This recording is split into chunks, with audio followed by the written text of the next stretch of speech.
Channel association మిత్రులకి అలాగే online working journalist association మిత్రులకి నమస్కారాలు. అయితే ఇటీవల కాలంలో మనం చూస్తే ముఖ్యమంత్రి స్థాయి వాళ్ళు కావచ్చు, వేరే ఇతరులు ఎవరైనా కావచ్చు, యూట్యూబ్ ఛానల్స్ గురించి కానీ లేదా ఇతర ఛానల్స్ గురించి, ఆన్లైన్ ఛానల్స్ జర్నలిస్టుల గురించి అనుచిత వ్యాఖ్యలు చేయడం కానీ లేదా తల ఒక ట్యూబ్ వేసుకుని బయలుదేరారు అని చెప్పడం కానీ, వాళ్ళని ఒక చిన్న చూపు చేసి మాట్లాడడం తరచూ ఆల్రెడీ జరుగుతుంది. కొన్ని చోట్ల వాళ్ళని ప్రెస్ మీట్లకు రానికపోవడం ఇవన్నీ జరుగుతున్నాయి. విషయం ఏంటంటే ప్రతి ఒక్కరూ జర్నలిజం చేయలేరు. ఫస్ట్ తెలుసుకోవాల్సిన విషయం, ప్రతి ఒక్కరికి విషయ పరిజ్ఞానము, విషయం పట్ల అవగాహన, జర్నలిజం పట్ల అవగాహన, సమస్యల పట్ల అవగాహన ప్రతి ఒక్కరికి ఉండదు. ఆల్రెడీ వీళ్ళందరూ ఎవరైతే ఇవాళ మనం చెప్పుకుంటున్నామో జర్నలిస్టులు అని కానీ లేదా వెబ్ ఛానల్స్ అని కానీ లేదా యూట్యూబ్ ఛానల్స్ అని మనం ఏవైతే చెప్పుకుంటున్నామో వీళ్ళందరూ రాత్రే జర్నలిస్టులు అయిపోలేదు. గతంలో వీళ్ళందరూ కూడా పేరు మోసిన పత్రికల్లో పనిచేసి సీనియర్ జర్నలిస్ట్ గా ఉండి విషయం పట్ల అవగాహన ఉండి ఎన్నో ప్రజా సమస్యల మీద పోరాడి ప్రజలకు అధికారులకు వారధులుగా ఉండి నాయకులకు ప్రజలకు మధ్య వారధిగా ఉండి ఎన్నో సమస్యల పరిష్కారానికి కృషి చేశారు. అయితే పేరు మోసిన పత్రికలో వాళ్ళ ఒంటెత్తు పోకడలను తట్టుకోలేక,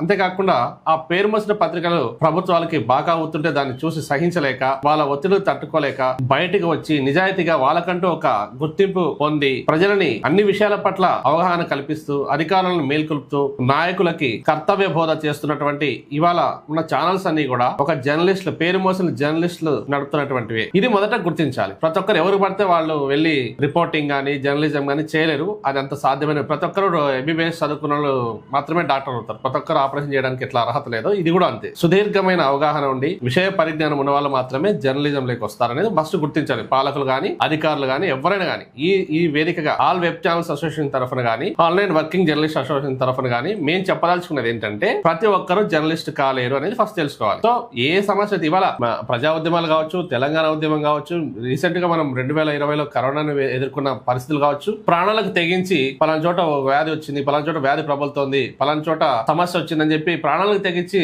ప్రజల వద్దకు వెళ్లి ఇవాళ వరదలు వచ్చాయి. అటు ఆంధ్ర గానీ ఇటు తెలంగాణ గానీ పెద్ద ఎత్తున ఊర్లే కొట్టుకుపోయే పరిస్థితి. ప్రాణాలకు తెగించి వాళ్ళ కర్తవ్యాన్ని నిర్వహిస్తున్నటువంటి జర్నలిస్టులు ఎవరైతే ఉన్నారో వాళ్ళు ఏ ట్యూబ్ లో వస్తున్నారు అనేది పక్కన పెడితే వాళ్ళందరూ కూడా జర్నలిస్ట్ గా గుర్తించాల్సిన బాధ్యత ఫస్ట్ ప్రభుత్వానికి గానీ అధికారులకు గానీ పాలకులకు గానీ ఉందని ఈ సభా వేదికగా ఈ వేదికగా నేను చెప్పదలుచుకున్నాను మొదట. సో కాబట్టి వాళ్ళని చిన్న చూపు చేసినా లేదా వాళ్ళ పట్ల అనుచిత వ్యాఖ్యలు చేసినా ఇంకో రకమైన దాడులు జరిగినా కూడా మేము ఖండించడానికి సిద్ధంగా ఉన్నాం. వాళ్ళ తరపున పోరాడడానికి సిద్ధంగా ఉన్నాం.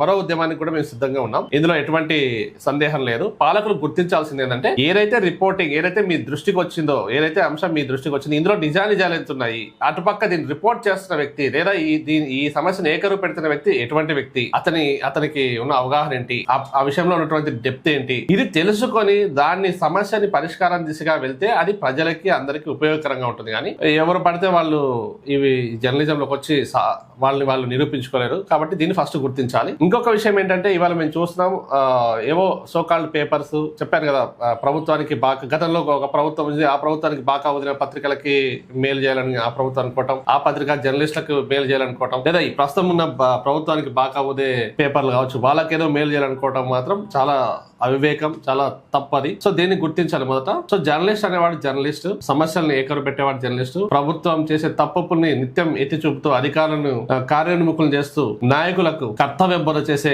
అత్యుత్తమమైన కర్తవ్యం తన నెత్తి మీద వేసుకుని తన భుజాల స్కంధాల పైన వేసుకుని ఇవాళ జర్నలిస్టులు ముందుకెళ్తున్నారు. సో వాళ్ళందరికీ ప్రభుత్వం తరఫు నుంచి రావాల్సిన ఎటువంటి బెనిఫిట్స్ అయితే ఉన్నాయో అవన్నీ కూడా రావాలి. సో ఆ గుర్తింపు వాళ్ళని ఎలా ఇవ్వాలనే దాని మీద కావాలంటే ఒక సమావేశం ఏర్పడితే తప్పకుండా మేము వచ్చి సలహాలు సూచనలు ఇస్తాం. అంతేగాని ఎవరిని పడితే వాళ్ళని మీరు అన్నట్టుగా మీకు అనుకూలంగా ఉన్న మీడియాని ఒక రకంగా, ప్రతికూలంగా ఉన్న మీడియాని ఒక రకంగా, ఇవాళ ఏ సమస్య తీసుకున్నా ఇవాళ ప్రభుత్వాలు మారుతున్నాయి కూడా సోషల్ మీడియా తరఫునే మారాయి. ఏం మారుతున్నా కూడా అధికారుల తప్పులు కానీ ఇవాళ ఏ వ్యవస్థ కూడా తప్పు చేస్తుందంటే అది ఎత్తి చూపుతున్నది ఇవాళ ముఖ్యంగా సోషల్ మీడియాలో. అందులో యూట్యూబ్ ఛానల్స్ కావచ్చు, మిగతా ఏ ఇతర వెబ్ ఛానల్స్ అయినా కావచ్చు. సో వాళ్ళందరికీ కూడా తగిన గుర్తింపునివ్వాలి. ప్రభుత్వం నుంచి వచ్చే బెనిఫిట్స్, జర్నలిస్టులకు వచ్చే బెనిఫిట్స్ కూడా వాళ్ళకి ఈ వేదికగా నేను కోరుతున్నాను.